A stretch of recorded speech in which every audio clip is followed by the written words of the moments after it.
You know that moment when you find money in your jacket pocket? That little burst of joy.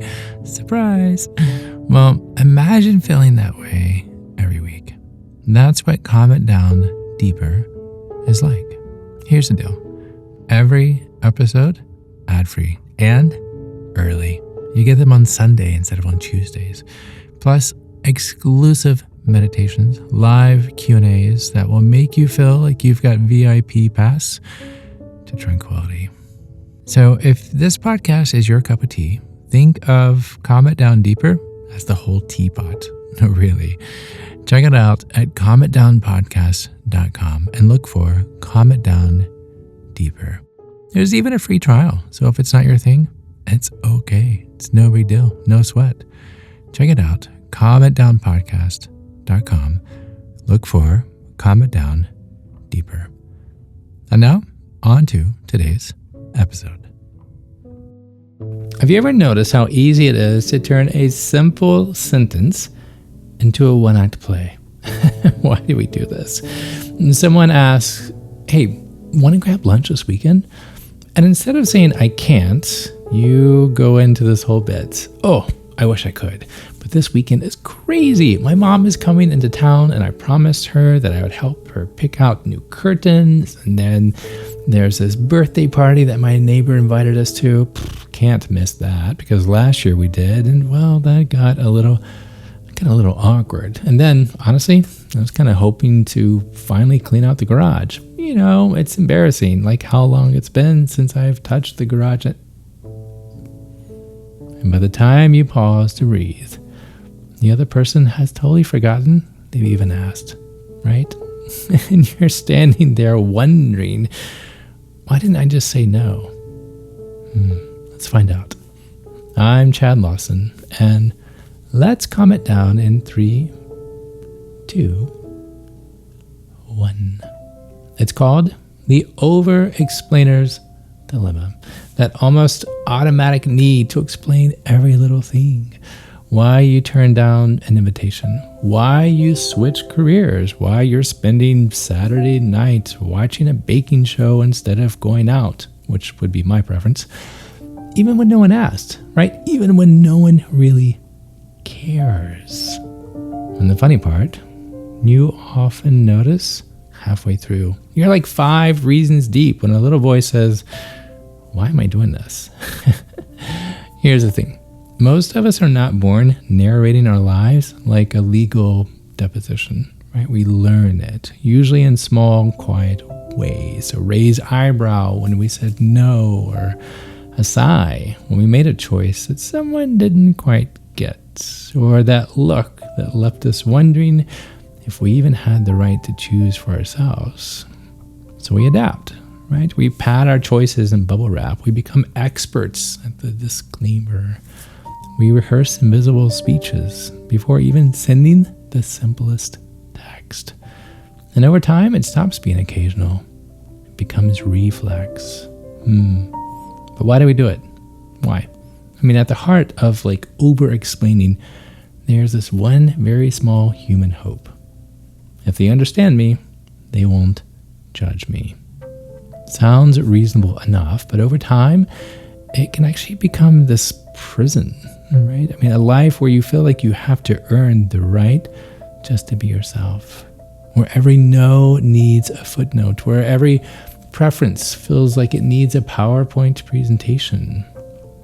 You start believing your worth depends on other people's understanding, not on your own knowing and confidence of knowing. For many of us, that habit started early. Maybe you grew up where you felt love was conditional, right? If you pleased others, you were safe. If you disappointed, you weren't.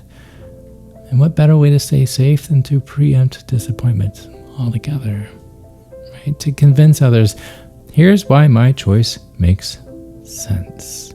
I mean, at 5, explaining why you didn't want broccoli, that might have saved you a scolding. But at 35, explaining why you need a weekend to yourself leaves you exhausted. Same reflex, It's a different life. Here's the irony in all of it. Over-explaining rarely gives us the safety that we're hoping for. I mean, a lot of times it leaves us more anxious, right? Overextended, disconnected from ourselves. Every time you explain a no that didn't need explaining, you begin to chip away at your inner self, your inner trust. And you teach yourself that your choices must be earned, that your boundaries, they must be proven. It's a subtle form of self-betrayal, but it's all dressed up in really good manners, right? So let's be honest here. Some people will judge you no matter what you say. You could send a perfectly well-written 5-paragraph essay on why you're not attending the office holiday party, and someone will still think that you should have gone regardless. But the people who truly matter, they don't need your reasons.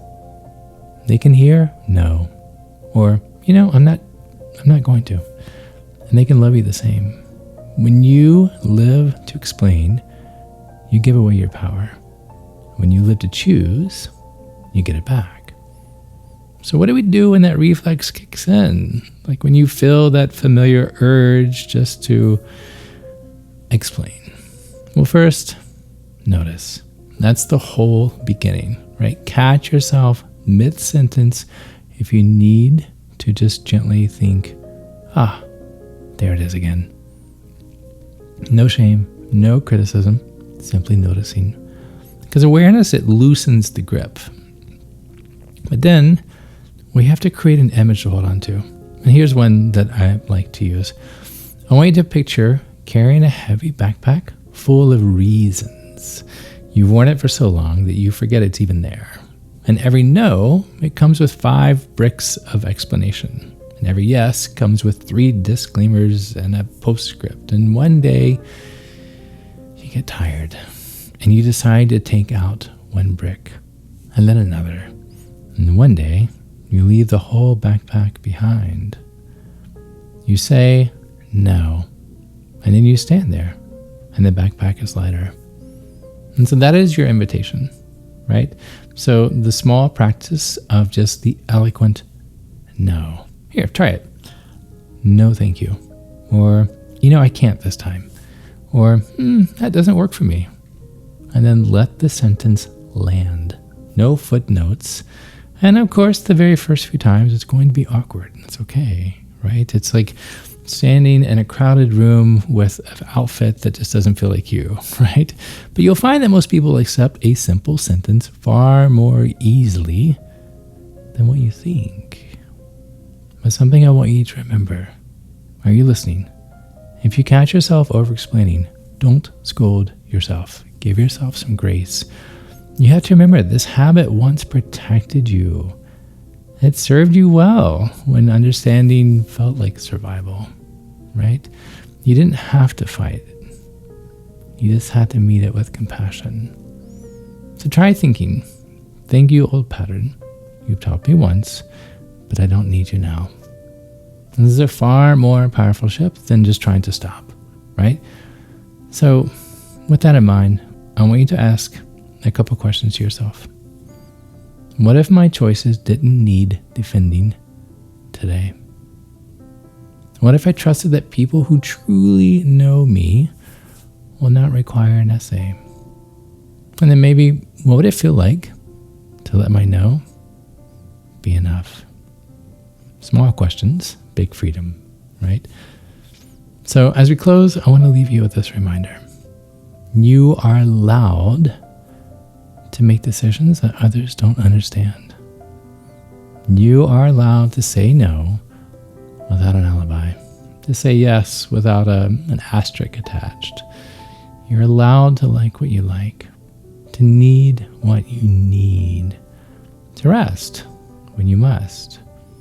Your life is not a courtroom. You are not on trial. You don't need to win anyone's approval to just be. Sometimes, most of the time, your choice is enough because you are enough. And you are enough. So thank you. Thank you for being enough. Thank you for listening. Thank you for living. until next time, be kind to your mind. Maybe practice that eloquent no. And trust that the world will keep spinning just fine, even without your footnotes. It's true.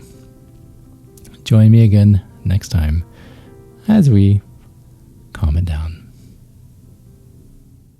Hey, I see that you have made it to the end, either because you loved it or because your phone's playing to an empty room while you're in the kitchen making a sandwich. I've been there. Either way, here's a scoop. Calm It Down Premium, it exists. Weekly episodes, no ads, early access, exclusive content. It's like finding out your favorite restaurant has a secret menu. But instead of extra sauce, you get extra serenity. It's true. So join me at Calm It Down Podcast. Look for Calm It Down Deeper. Or don't, it's okay. But why wouldn't you want the extra sauce? Either way, thank you. And until next time, be kind to your mind. To find more episodes of Calm It Down, see where I may be appearing in your area, or just simply want to know where to send me some chocolate chip cookies, visit calmitdownpodcast.com.